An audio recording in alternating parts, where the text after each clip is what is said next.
Do you remember taking standardized tests when you were younger? I remember anxiously sitting at my desk, a brand new, sharply pointed number 2 pencil and a crisp test booklet closed and face down atop my desk. The teacher read aloud the instructions with a tone of great seriousness and then proceeded to say, "You may open the test booklet now." At which point I worked feverishly for some predetermined amount of time when the teacher would once again announce, "Pencils down, close your books."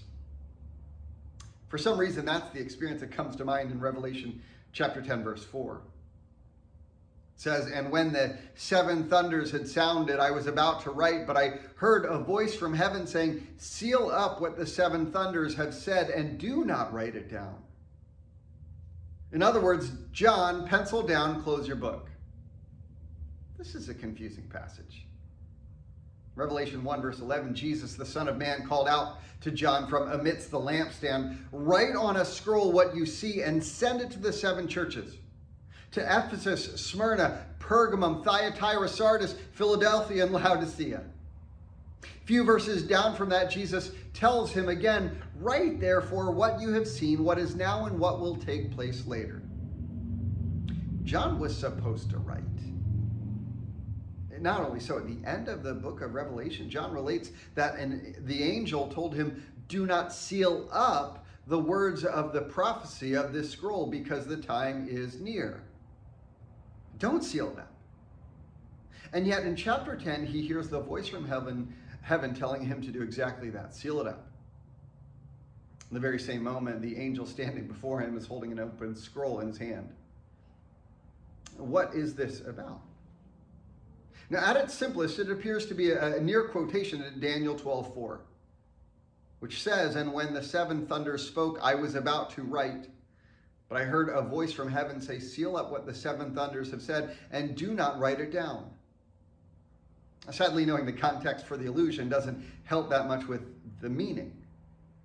The truth is, we don't know why John was prohibited from writing or why this message was sealed. Now, perhaps there's an echo here of Paul's words in 2 Corinthians, where Paul mentions being caught up to paradise and heard inexpressible things that no one is permitted to tell. Well, maybe that's what's going on. Despite the ongoing revelation of God's plan, perhaps the emphasis here is that the totality of that plan won't be revealed until it occurs. Now, if we go back to Daniel 12, the sealing of the scroll seems to be tied to the fact that it wasn't yet time. In verse 7 of Daniel 12, we're told, "The man clothed in linen, who was above the waters of the river, lifted his right hand and his left hand toward heaven, and I heard him swear by him who lives forever and ever, saying, 'It will be for a time, times, and half a time, when the power of the holy people has been finally broken, and all these things will be completed.'" Now listen to Revelation chapter 10. Then the angel I had seen standing on the sea and on the land raised his right hand to heaven, and he swore by him who lives forever and ever, who created the heavens and all that is in them, the earth and all that it is in it, and the sea and all that it is in it. He said, "There will be no more delay."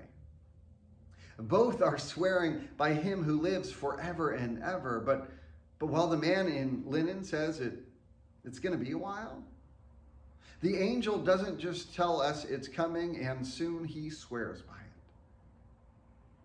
In the days when the 7th angel is about to sound his trumpet, the mystery of God will be accomplished, just as he announced to his servants, the prophets. When Scripture talks about the mystery of God, it's not some secret knowledge owned by a select few. The mystery of God often refers to the good news about to be revealed. And for that, you have to join us next week. God bless.